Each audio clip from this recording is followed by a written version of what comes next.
मेरी बहू ने मेरे सामने चाय का कप पटकते हुए कहा, लो, भर लो अपना पेट, सारी सेवा मैं ही करती हूँ और 5 लाख रुपये अपनी बेटी के नाम कर दिए, पी लो ये चाय और निकल जाओ इस घर से, फिर कभी अपना मुंह मत दिखाना। मैं चुपचाप निकल गई, लेकिन अगले ही दिन दरवाजे की घंटी बजी। दरवाजा खोलते ही बहू के चेहरे पर मानो लकवा मार गया हो। वह एकदम स्तब्ध रह गई। आखिर उसने ऐसा क्या देख लिया? सुबह के ठीक 5:30 बज रहे थे। सविताबेन हमेशा की तरह जल्दी उठी। मुख्य दरवाजा खोलकर वे बाहर आईं। उन्होंने पानी की पाइप ली और बाहर के ओटले को अच्छी तरह धो डाला। उसके बाद वे आंगन में गईं। ठंडी हवा धीरे धीरे बह रही थी, दूर दूर तक पक्षियों का मधुर कलरव सुनाई दे रहा था। आंगन में बिखरे नीम के सूखे पत्तों को उन्होंने झाड़ू से इकट्ठा करके एक तरफ कर दिया, फिर पूरे आंगन में पानी छिड़का।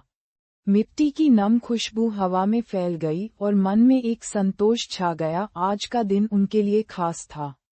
धनतेरस। आंगन साफ करके वे अंदर गईं, नहाईं, एक सुंदर साड़ी पहनी, माथे पर चंदन का तिलक लगाया और रंगोली के रंग लेकर फिर बाहर आईं। वे रंगों और फूलों से सुंदर रंगोली बनाने लगीं। उनके हाथों की कला और वर्षों का अनुभव हर रेखा में झलक रहा था। थोड़ी ही देर में दरवाजे पर एक भव्य और आकर्षक रंगोली खिल उठी।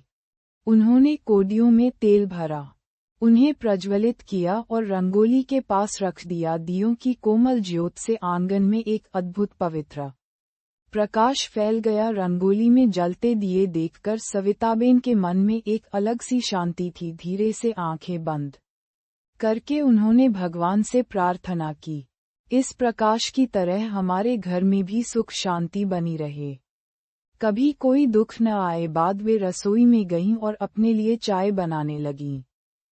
तपेली में पानी रखकर अदरक और चीनी डालते समय उनके चेहरे पर हल्की मुस्कान थी। बाहर दियों की रोशनी और अंदर उबलती चाय की महक से घर में प्रसन्नता छा गई थी। सविताबेन चाय को कप में छान रही थीं, लेकिन उम्र के कारण उनके हाथ कांप रहे थे। आज कांपना इतना ज्यादा था कि कप उनके हाथ से फिसल गया, वह जमीन पर गिरा और टूटकर चूर चूर हो गया। चाय चारों तरफ फैल गई। ये देखते ही वे घबरा गईं। उनके चेहरे पर डर साफ दिख रहा था।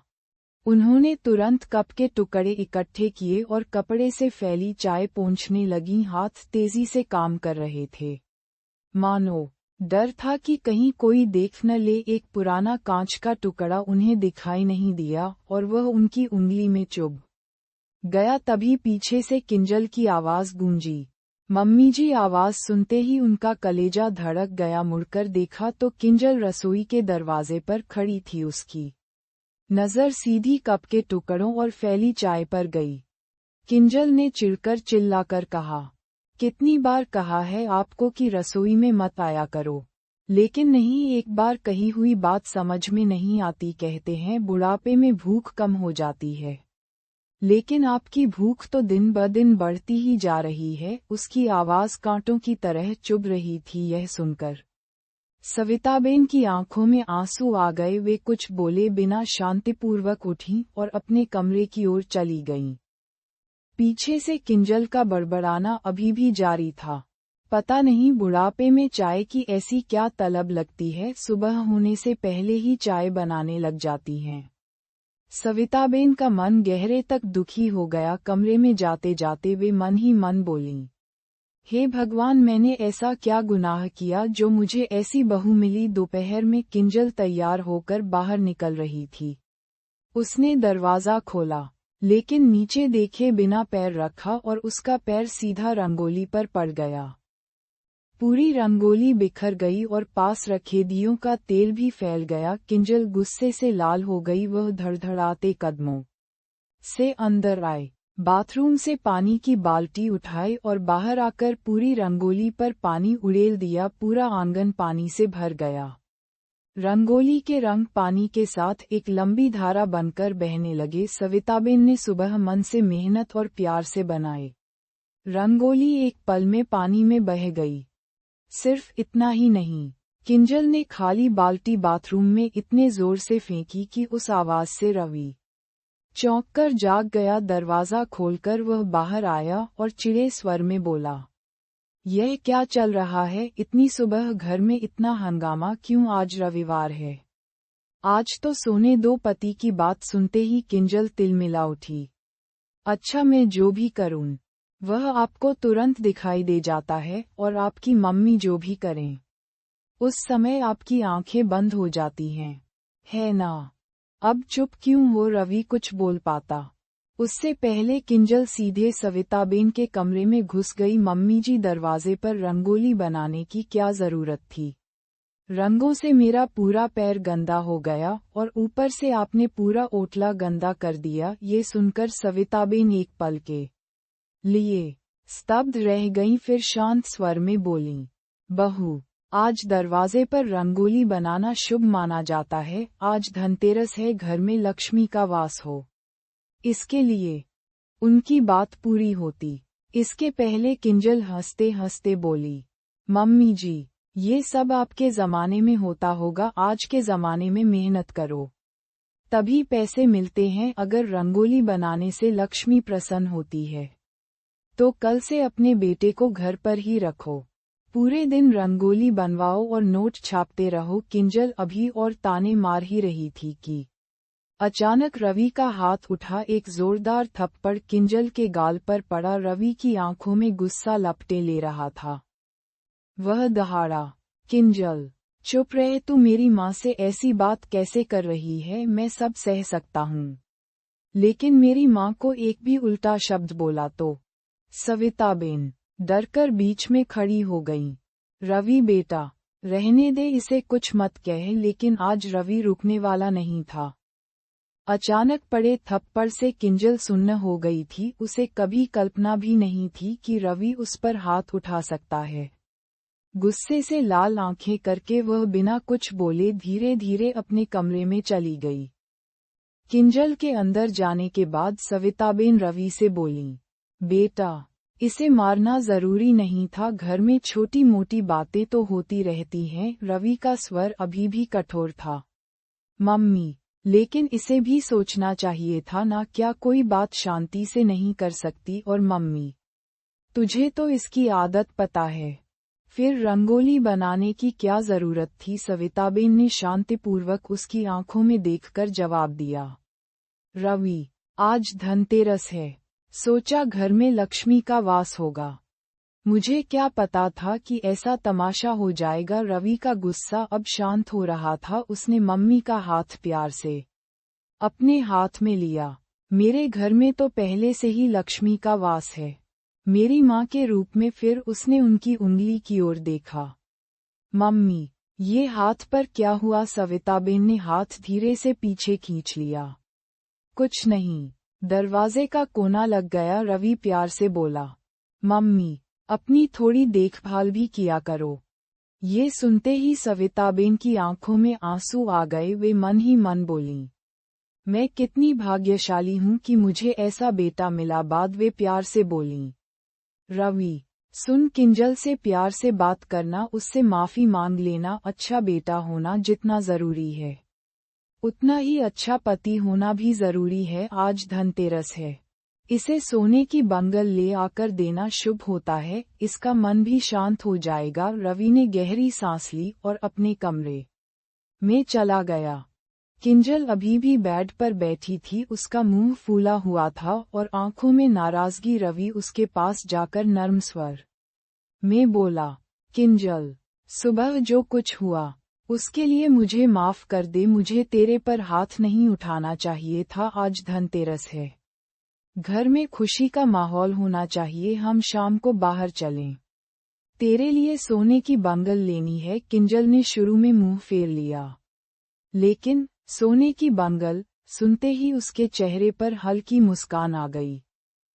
फिर भी नाराजगी भरे स्वर में बोली, लेकिन मुझे पसंद आएगी ना? रवि हंसकर बोला, अरे, तुझे पसंद न आए वैसी कोई चीज इस घर में लाऊंगा ही नहीं। ये कहते ही दोनों जोर से हंस पड़े। शाम तक घर का वातावरण फिर शांत हो गया। किंजल रसोई में चाय बना रही थी और सविताबेन ओटले पर तुलसी को पानी दे रही थी। किंजल ट्रे में कप लेकर बाहर आए। मम्मी जी, चलो। उसके स्वर में मिठास थी, लेकिन मन में कहीं गहरे कड़वाहट अभी भी बाकी थी।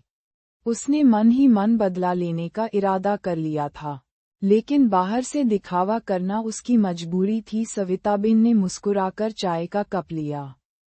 Thank you. किंजल वे अच्छी तरह समझ रही थी कि यह ऊपरी हंसी है, फिर भी त्योहार के दिन घर में शांति रहनी चाहिए। ये सोचकर उन्होंने मन की बात मन में ही रखी। शाम को मोहल्ले में हर घर में दिए जलाने की धूम मच गई थी। रवि शर्ट के बटन लगाते हुए बाहर आया। मम्मी, हम जाकर आते हैं। सविताबेन सीढ़ियों तक आकर बोलीं। ठीक है बेटा, लेकिन दिए और रंगोली के रंग लाना मत भूलना। रवि हंसा। हाँ मम्मी, याद है, चिंता मत करो। सविताबेन ने प्यार से उसके सिर पर हाथ फेरा। रवि ने बाइक स्टार्ट की। किंजल पीछे बैठी और दोनों बाजार की ओर निकल पड़े। रास्तों पर दियों की रोशनी, मिठाइयों की खुशबू और हर जगह फैली चमक थी। किंजल की नज़र एक ज्वेलरी शॉप पर पड़ी। रवि, पहले वहीं चले। रवि ने गाड़ी मोड़ी। किंजल ने कई डिजाइन देखी और आखिरकार एक सुंदर बंगल पसंद की। वाह, तेरी पसंद बहुत अच्छी है, रवि हंसकर बोला। लो, धनतेरस की भेंट। किंजल के चेहरे पर हल्की मुस्कान आई, लेकिन मन में सविताबेन के प्रति कड़वाहट अभी भी वैसी की वैसी थी। दोनों फिर बाजार में घूमे। रवि ने मिठाइयाँ, रंग बिरंगे रंग और मिट्टी के दिए खरीदे। घर लौटकर किंजल ने बंगल का डिब्बा कमरे में रखा और औपचारिक हंसी चेहरे पर लाकर बोली, मम्मी जी, आपके दिए और यह रंगोली। सविताबेन ने प्यार से दिए लिए, उन्हें पानी में भिगोया और तेल भरने लगी। रवि उनके पास बैठकर बातें कर रहा था। घर में त्योहार की खुशी का माहौल फैल गया था। रसोई से मिठाई की महक, आंगन में दियों की कतार और गली में पटाखों की आवाज मन को प्रसन्न कर रही थी। आंगन में सविताबेन और किंजल दोनों दियों में तेल भरने बैठे थे। सुबह गुस्से में बात करने वाली किंजल अब उनके पास शांतिपूर्वक बैठी दिए जला रही थी। उसे देखकर किसी को विश्वास नहीं होता कि यही वह बहू है जिसने सुबह ताने मारे थे, लेकिन उन्हें कहाँ पता था कि किंजल आगे क्या करने वाली है। सविताबेन ने मन में कोई गुस्सा न रखते हुए प्यार से कहा, किंजल बेटा, ये दिए दरवाजे की दोनों तरफ रख देना। किंजल बिना कुछ बोले वैसा ही कर रही थी, मानो उसकी नाराजगी पिघल गई हो। रवि दूर से सब देख रहा था। उसे माँ की बात याद आई, पत्नी खुश रहेगी तो घर में शांति रहेगी। उसके चेहरे पर संतोष की मुस्कान आ गई और उसने एक लंबी सांस ली। बाद सब एक साथ बैठकर हंसते खेलते मजाक करते जमन कर रहे थे। घर का वातावरण आज कुछ शांत और हल्का लग रहा था। रात धीरे धीरे गहराती गई। आंगन में दिए टिमटिमा रहे थे। कब नींद ने सविताबेन को घेर लिया, उन्हें पता भी नहीं चला। अगले दिन सुबह सविताबेन नियमित समय पर उठी। आंगन साफ किया, मुख्य दरवाजा और ओटला पानी से धोया। फिर कमरे में जाकर अलमारी खोली और कपड़े निकालने लगीं। तभी अलमारी के ऊपरी खाने से एक पुराना लिफाफा नीचे गिर पड़ा। उन्होंने झुककर उसे उठाया। लिफाफा हाथ में आते ही उनकी आंखों के सामने पुरानी यादें तैरने लगीं। अरे, ये तो वही लिफाफा है। अच्छा हुआ किसी ने नहीं देखा।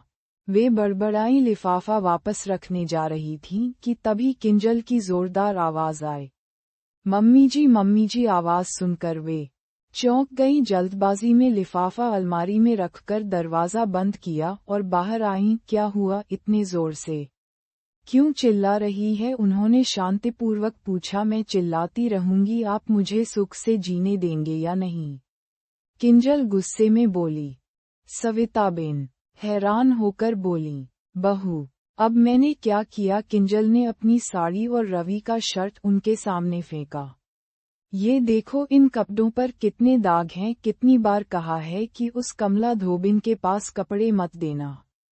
लेकिन नहीं, आपको तो मेरी कोई बात सुननी ही नहीं, हमेशा किसी न किसी का भला करने का भूत सवार रहता है। सविताबेन कुछ बोलने जा रही थी कि किंजल फिर भड़की। अब यहाँ खड़ी होकर मेरे सामने क्या ताक रही हो? ये साड़ी और यह शर्ट कमला के मुंह पर फेंक आओ और इस बार अच्छी तरह कह देना कि अगर फिर ऐसा काम किया तो 1 पैसा भी नहीं मिलेगा, सविताबेन ने शांत स्वर में कहा। किंजल, अभी तो 8 ही बजे हैं, इतनी सुबह मैं कहाँ जाऊँ, आपको बहाने बनाने बहुत आते हैं। मुंह बिगाड़कर किंजल ने जवाब दिया, ठीक है, अभी मत जाओ, लेकिन भूलना मत कल मुझे यही साड़ी लक्ष्मी पूजन में पहननी है। ये कहकर वह कमरे में चली गई। सविताबेन ने साड़ी और शर्ट धीरे से सोफे पर रखे गहरी सांस लेकर अपने आप से बड़बड़ाई, पहले नहा लूं, फिर कमला के पास ले जाऊंगी। 11 बज चुके थे। सविताबेन साड़ी और शर्ट लेकर धोबिन कमला के पास गई। उनके जाने के बाद किंजल उनके कमरे में चादर बदलने आई। बदलते समय उसकी नज़र अचानक अलमारी पर गई। अलमारी का दरवाज़ा हल्का सा खुला था। वह रुक गई। मम्मी जी तो हमेशा अलमारी पर ताला लगाती हैं, आज कैसे भूल गईं? जिज्ञासा ने उसे खींचा। वह धीरे से अलमारी के पास गई। दरवाज़ा खोलकर देखा तो उसकी नज़र सबसे पहले उस लिफाफे पर पड़ी। लिफाफा आधा खुला था और उसमें से एक मुड़ा हुआ कागज दिख रहा था। उसने सावधानी से कागज निकाला। कागज खोलते ही उसकी सांस रुक गई। पूर्ण 5 लाख रुपये। ये साफ लिखा था, लेकिन नीचे लिखा नाम पूरा नहीं दिख रहा था, सिर्फ 3 अक्षर, धारा, यानी धारा दीदी। मम्मी जी ने धारा दीदी को 5 लाख रुपये दिए, वो भी 3 साल पहले। इतनी बड़ी रकम और हमें कभी बताया तक नहीं, जरूर कुछ छुपा रही हैं। उसके मन में शक और सवालों का तूफान उठ खड़ा हुआ। उसने जल्दी से लिफाफा वैसा का वैसा रख दिया, अलमारी बंद की और घबराकर अपने कमरे की ओर दौड़ी। कमरे में घुसते ही किंजल ने फटाफट फोन उठाया और रवि को कॉल किया। रवि उस दिन सुबह बहुत जल्दी ऑफिस गया था। पहली ही रिंग पर रवि की आवाज आई, सब ठीक तो है ना? किंजल कांपते स्वर में बोली, मेरी बात ध्यान से सुनो, मैं अभी मम्मी जी के कमरे में हूँ। यहाँ एक कागज मिला, उस पर 5 लाख रुपये लिखा था और नीचे नाम भी था, लेकिन पूरा नहीं दिख रहा था, सिर्फ धारा साफ दिखा। मुझे पूरा यकीन है रवि, मम्मी जी ने धारा दीदी को ये 5 लाख रुपये दिए हैं, वो भी 3 साल पहले। रवि ने शांतिपूर्वक सुना, फिर अचानक जोर से बोला, किंजल, तेरा दिमाग ठिकाने है या नहीं? मम्मी धारा को इतने पैसे क्यों देंगी? तुझे जरूर कोई गलतफहमी हुई है। ऐसा कुछ सोचकर भी घर का माहौल खराब मत करना, गुस्से से किंजल बोली। गलतफहमी बिल्कुल नहीं, मैंने अपनी आंखों से देखा है, साफ लिखा था 5 लाख रुपये। गहरी सांस लेकर रवि बोला, किंजल, अब शांत हो जा, मम्मी से इस बारे में कुछ मत पूछना, मैं शाम को घर आकर देखता हूँ, तू ऐसा कुछ मत करना जिससे मम्मी को दुख पहुँचे। रवि अभी और कुछ बोलने जा रहा था कि किंजल दांत पीसते हुए बोली, ठीक है, लेकिन जल्दी घर आना। ये कहकर उसने गुस्से में फोन काट दिया। फोन रखते ही उसके मन में एक अजीब बेचैनी दौड़ने लगी। वह कमरे में चक्कर लगाने लगी। उसकी आंखों के सामने बार बार वही कागज घूम रहा था, 5 लाख। अधूरा नाम उसने मन ही मन ठान लिया, इस बार सच सामने लाकर ही रहूंगी और सासू माँ को भी अच्छा पाठ पढ़ाऊंगी। दूसरी तरफ सविताबेन धोबिन कमला के पास खड़ी थीं। वे गुस्से का दिखावा करते हुए बोलीं, कमला, यह क्या कर डाला? बिल्कुल ध्यान देकर काम नहीं करती, देख मेरी बहू की साड़ी और बेटे के शर्ट पर कितने दाग लग गए हैं। कमला घबराकर बोली, बेन, गलती हो गई, माफ कर दो, साड़ी और शर्ट यहीं छोड़ दो, मैं ड्राई क्लीन करवाकर कल तक आपके घर भिजवा दूंगी।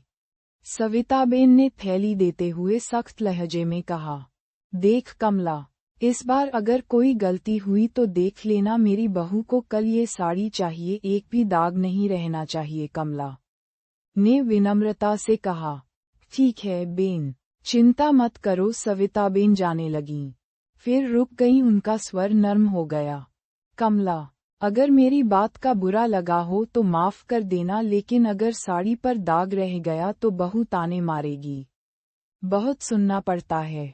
कमला कुछ देर उन्हें देखती रही, फिर धीमे स्वर में बोली, बेन, एक बात पूछूं, आपका बेटा कुछ बोलता नहीं क्या? आप आखिर उसकी माँ हैं? सविताबेन का चेहरा अचानक उदास हो गया, आंखों में आंसू आ गए। वे बड़बड़ाईं, अरे, मेरा बेटा बहुत अच्छा है, मुझे छोटे बच्चे की तरह संभालता है, लेकिन मैं ही उसे शांत रहने को कहती हूँ ताकि घर में झगड़ा न हो। मेरी बहू पहले ऐसी नहीं थी, पता नहीं अब उसे क्या हो गया है, हमेशा चिड़ी रहती है।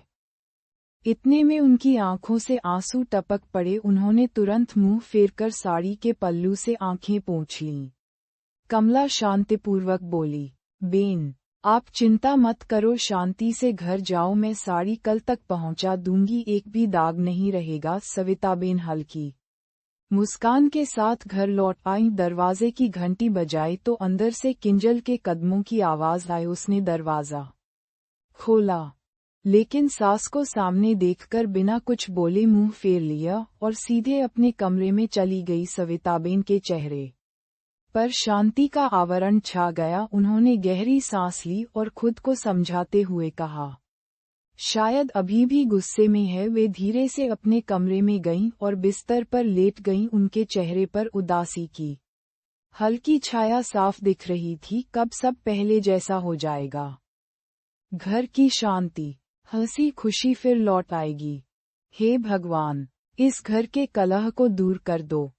ऐसा सोचते सोचते उनकी आंखें बंद हो गईं। तभी अचानक घंटी फिर बजी। सविताबेन आधी नींद में उठी और दरवाजा खोला। सामने धारा खड़ी थी। बेटी को देखते ही उनकी आंखों में खुशी की चमक आ गई। अरे धारा, तू? अचानक धारा हंसकर बोली, हाँ मम्मी, तेरी याद आ रही थी, सोचा मिल आऊं। सविताबेन ने प्यार से उसे अंदर लिया। दोनों कमरे में बैठे और यादों का पिटारा खुल गया। बचपन की शरारतें, पुरानी गली की बातें, ससुराल की चर्चाएं। बातें करते करते समय का पता ही नहीं चला। तभी किंजल रसोई से चाय स्नैक्स की ट्रे लेकर आए। धारा दीदी, कैसे हो? कितने दिनों बाद आए हो? धारा ने हल्की मुस्कान के साथ कहा। हाँ भाभी, टाइम ही नहीं मिल रहा था, आज मार्केट आई थी तो सोचा मम्मी से मिल लूं। किंजल हल्के तंज के साथ बोली, और जीजाजी मेहुल कुमार काम पर गए हैं ना, या आजकल छुट्टी पर हैं? बात में छुपा ताना साफ झलक रहा था। धारा ने तुरंत पूछा, भाभी, आप क्या कहना चाहती हैं? कुछ नहीं दीदी, बस ऐसे ही पूछा। किंजल ने झूठी हंसी के साथ जवाब दिया और चाय के कप उठाकर वहां से चली गई। सविताबेन ने तुरंत माहौल संभालने की कोशिश की। धारा बेटा, तू इसकी बातों पर ध्यान मत दे, इसका स्वभाव ही ऐसा है। धारा हंसी, लेकिन उसकी आंखों में छुपा गुस्सा चमक गया।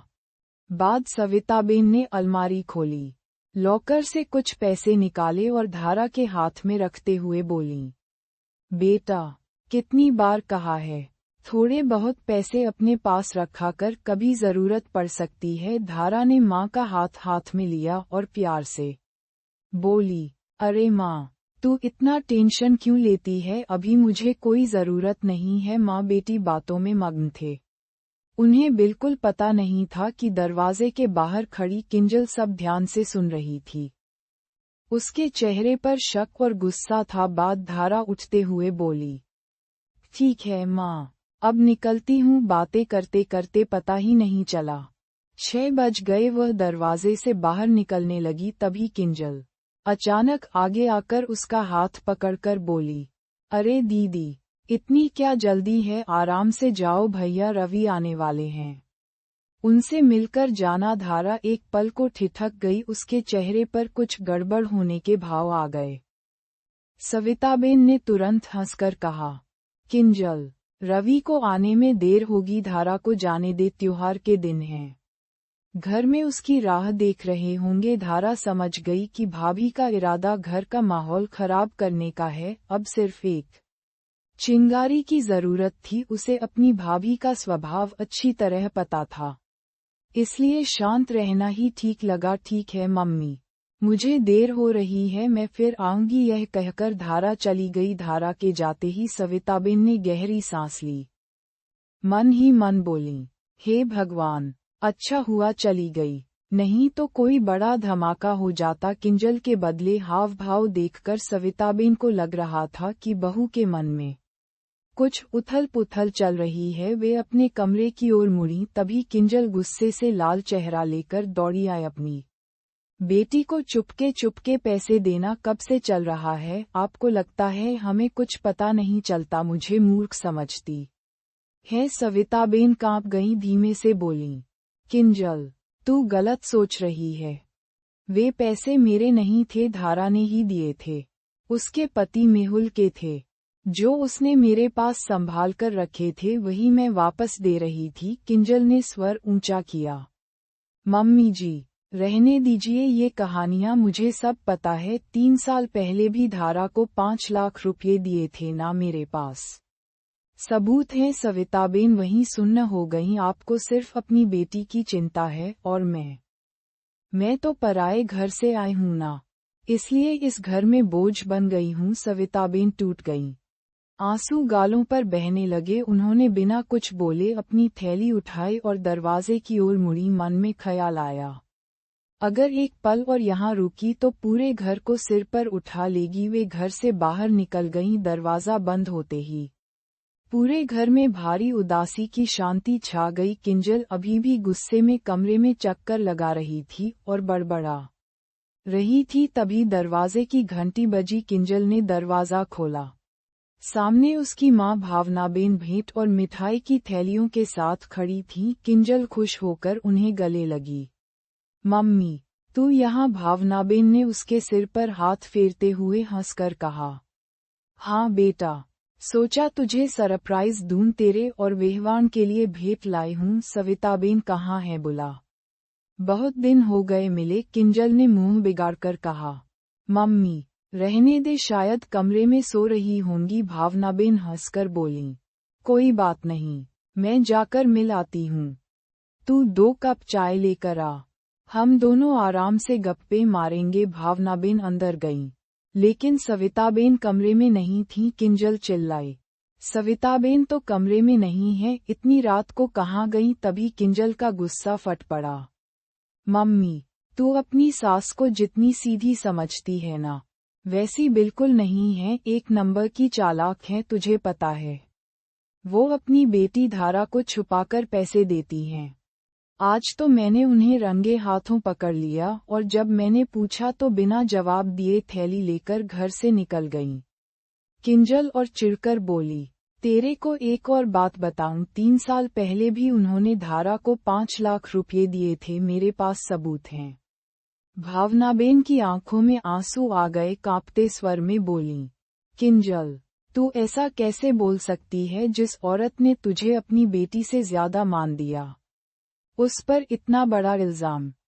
किंजल चिल्लाई। मम्मी, मैंने अपनी आंखों से देखा है। भावनाबेन रो पड़ी। किंजल, तुझे शर्म आनी चाहिए, जिस 5 लाख का तू इल्जाम लगा रही है, वे 5 लाख रुपये सविताबेन ने मुझे दिए थे। हाँ, मुझे, क्योंकि हमारा कर्ज चुकाना बाकी था और तेरा भाई चिराग जेल जाने की कगार पर था। वहां खड़े रवि की आंखें फैल गईं। किंजल पत्थर हो गई, उसके होंठ कांप रहे थे। क्या बोल रही हो माँ? भावनाबेन आगे बोली। किंजल, तेरी सास ने अपने गहने बेचकर वो पैसे दिए थे, और तुझे इसका एहसास भी नहीं होने दिया, क्योंकि उन्हें डर था कि अगर तुझे पता चला तो तू अपने ससुराल में स्वाभिमान से नहीं जी पाएगी। यह सब तेरे लिए किया, और तू उनके साथ ऐसा व्यवहार करती है। किंजल, तूने आज साबित कर दिया कि तेरी सास ने तुझे हमेशा अपनी बेटी माना, लेकिन तू उनकी बेटी बनने लायक नहीं थी। किंजल के पैरों तले जमीन खिसक गई। उसका चेहरा सफेद पड़ गया। तभी उसे एहसास हुआ कि रवि ने सब सुन लिया है। उसकी आंखों में डर और बेचैनी एक साथ घुल गई। वह कुछ बोलने जा रही थी कि रवि ने हाथ के इशारे से उसे रोक दिया। रवि कठोर स्वर में बोला। बस किंजल, बहुत हो गया मेरी माँ के बारे में जितना बुरा बोलना था। तू बोल चुकी, अब उनके खिलाफ एक शब्द भी मैं नहीं सुनूंगा। किंजल रोने लगी। रवि, मुझे माफ कर दो, मुझे सच में पता नहीं था। मुझे लगा नाम धारा दीदी का है, प्लीज मुझे माफ कर दो। मैं अभी जाकर मम्मी जी को ले आती हूँ, वो जहाँ भी होंगी मैं उन्हें ढूंढकर ही घर लाऊंगी। उसका रोना रुक नहीं रहा था, लेकिन रवि का चेहरा अभी भी गुस्से से सख्त था। वह बिना कुछ बोले अपने कमरे की ओर मुड़ गया। किंजल वहीं जमीन पर बैठकर रोती रही। तभी भावनाबेन आगे आईं। उन्होंने बेटी के सिर पर हाथ रखकर भारी स्वर में कहा, किंजल, तेरी एक गलती की वजह से इस घर की शांति छिन गई। यह घर हमेशा खुशियों से भरा रहता था और आज इस घर में सन्नाटा छाया है। रात के 10 बज गए हैं और तेरी सास घर से बाहर है। सिर्फ तेरे कारण। किंजल उठी, उसने आंखें पोंछीं, पस उठाया और बोली, मम्मी, तू यहीं रुक, मैं अभी आती हूँ। मैं मम्मी जी को ढूंढने निकलती हूँ। अब चाहे कुछ भी हो, मैं उन्हें वापस लेकर ही आऊंगी। वह दरवाजा खोलकर बाहर निकलने ही वाली थी कि तभी फोन की घंटी बजी। किंजल ने कांपते हाथ से फोन उठाया। सामने से जो सुना, उसे सुनकर उसके होश उड़ गए, आंखें भर आईं। उसके होठों से बस इतना निकला, हाँ, हम तुरंत आ रहे हैं। ये सुनते ही भावनाबेन का दिल तेज धड़कने लगा। क्या हुआ? किसका फोन था? किंजल स्तब्ध खड़ी थी। भावनाबेन फिर पूछने लगी, किंजल, बोलना, क्या हुआ? तब किंजल कांपते स्वर में बोली, मम्मी, सासुमां का एक्सीडेंट हो गया है। मम्मी, अब क्या होगा? ये कहकर वह दौड़कर कमरे की ओर गई। उसके चेहरे पर चिंता और डर साफ दिख रहा था। कमरे में खड़े रवि की ओर देखकर बोली, जल्दी चलो, मम्मी जी का एक्सीडेंट हो गया है। रवि स्तब्ध रह गया। क्या वह चिल्लाया? उसके पैर सुन्न पड़ गए। वह कुछ पलों के लिए पत्थर की तरह खड़ा रहा। तभी भावनाबेन अंदर आईं। तुम दोनों यहाँ क्या खड़े हो? जल्दी चलो, हॉस्पिटल जाना है। थोड़ी देर में तीनों हांफते हुए इमरजेंसी के बाहर पहुंचे। सविताबेन को स्ट्रेचर पर ले जाया जा रहा था। खून से लथपथ हालत देखकर रवि की आंखें भर आईं। वह चीख उठा, माँ, लेकिन डॉक्टर ने उसे रोक लिया। डॉक्टर ने कहा, मरीज की हालत नाजुक है, बहुत खून बह गया है, हमें तुरंत अब नेगेटिव या ओ नेगेटिव ब्लड चाहिए और दुर्भाग्य से ब्लड बैंक में इन दोनों ग्रुप का स्टॉक उपलब्ध नहीं है।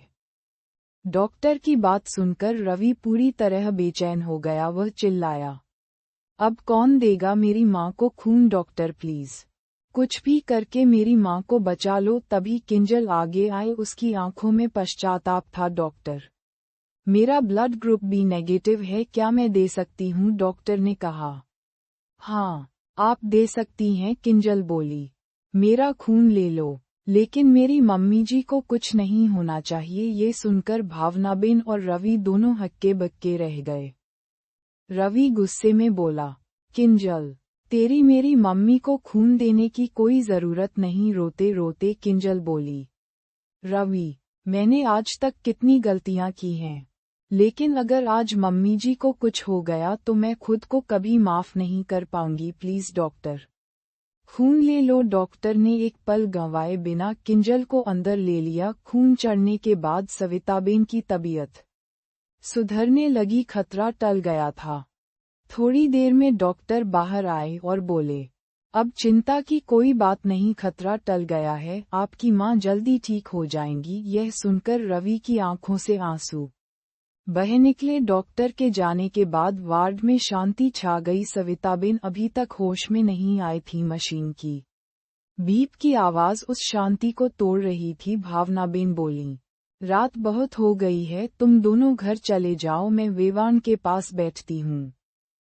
तुम थके हुए हो और किंजल को तो खास आराम की जरूरत है। रवि दृढ़ स्वर में बोला, नहीं माँ जी, आप घर जाओ, मेरी मम्मी के पास मैं रुकूंगा, उन्हें छोड़कर मैं कैसे जा सकता हूँ, आप निश्चिंत रहें। भावनाबेन कुछ देर उन्हें देखती रहीं, फिर धीरे से बोली, ठीक है, जैसा तुझे ठीक लगे। रवि ने किंजल की ओर देखा, उसकी आंखों में अभी भी पश्चाताप भरा था। वह कुछ कहना चाहता था, लेकिन शब्द गले में ही अटक गए। उसने सिर झुका लिया और नजर बेड पर पड़ी सविताबेन पर डाली। उनके कमजोर शरीर को देखकर उसकी आंखें फिर भर आई। मन ही मन बोला, हे भगवान, मेरी मम्मी जी को जल्दी ठीक कर दो। बिना एक शब्द बोले, बिना पीछे मुड़े किंजल दरवाजे की ओर बढ़ी। उसके कदम भारी हो गए थे, मानो हर डग में अपराधबोध का बोझ छुपा हो। भावनाबेन ने उसके कंधे पर हाथ रखकर शांतिपूर्वक कहा, किंजल, चल घर चलें। किंजल ने चुपचाप सिर हिलाया और बाहर निकल गई। रवि दरवाजे पर खड़ा उन्हें जाते देखता रहा और फिर धीरे से मां की ओर मुड़ा। पूरी रात हॉस्पिटल के कमरे में शांति का गहरा पर्दा छाया रहा। रवि कुर्सी पर बैठा था, मां की हर सांस के उतार चढ़ाव को देखता रहा। उसके चेहरे पर पूरी रात चिंता की छाया रही। सुबह सविताबेन ने आंखें खोलीं और रवि को पास देखकर धीमे स्वर में पूछा, बेटा, किंजल नहीं आई क्या? वह अभी भी मुझसे नाराज है। रवि रो पड़ा। उसने मां का हाथ अपने हाथ में लिया और भरे गले से बोला, मम्मी, तू रात को अकेली क्यों निकली थी? अगर तुझे कुछ हो जाता तो मैं तेरे बिना कैसे जीता? सविताबेन ने हंसकर उसके सिर पर हाथ फेरा। अरे, ऐसे कौन रोता है, देख, मैं बिल्कुल ठीक हूँ। तभी डॉक्टर वार्ड में आए और हंसकर बोले, माँ जी, अब आप कैसी हैं? अच्छा लग रहा है ना? सविताबेन ने धीमे स्वर में कहा, हाँ, मैं ठीक हूँ, बस थोड़ी कमजोरी है। डॉक्टर ने रवि की ओर देखकर कहा, हम आज ही उन्हें डिस्चार्ज दे रहे हैं। भगवान की कृपा है कि सिर में चोट नहीं लगी, नहीं तो हालत बहुत गंभीर हो जाती। कुछ दिन कमजोरी रहेगी, समय पर दवा देना। शाम के 7 बज चुके थे। हॉस्पिटल से डिस्चार्ज मिलने के बाद रवि ने तुरंत कैब बुक की। रवि ने मां को सहारा देकर कैब में बिठाया। रास्ते में सविताबेन के मन में एक ही सवाल घूम रहा था, घर पहुंचकर बहू का व्यवहार कैसा होगा? दिवाली की शाम थी। अचानक कैब उनके घर के सामने रुकी। सविताबेन की आंखें आश्चर्य से फैल गईं। घर के आंगन में दिए जल रहे थे।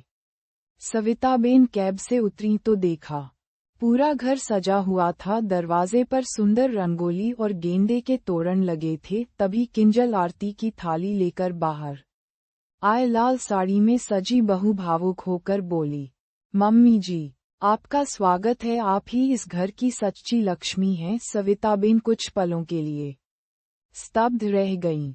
कांपते हाथों से उन्होंने किंजल के सिर पर हाथ रखकर आशीर्वाद दिया। रवि यह सब देखकर मुस्कुरा रहा था। उस रात किंजल, रवि और सविताबेन एक साथ बैठे। दियों की रोशनी और प्यार के उजाले में पुरानी कड़वाहट पिघल गई थी। यह एक नई शुरुआत थी। भूतकाल की गलतियों से सीखकर, एक दूसरे पर विश्वास करके और प्यार से ही सच्ची खुशी मिलती है। कहते हैं कि परख कर विश्वास करो, लेकिन अपने शब्दों का इस्तेमाल सावधानी से करो। सत्य हमेशा वही नहीं होता जो दिखाई देता है। कई बार वह त्याग और मौन में छुपा होता है। परिवार में कठोर वचन कलह पैदा करते हैं, जबकि प्यार और त्याग ही सच्ची सुख शांति लाते हैं।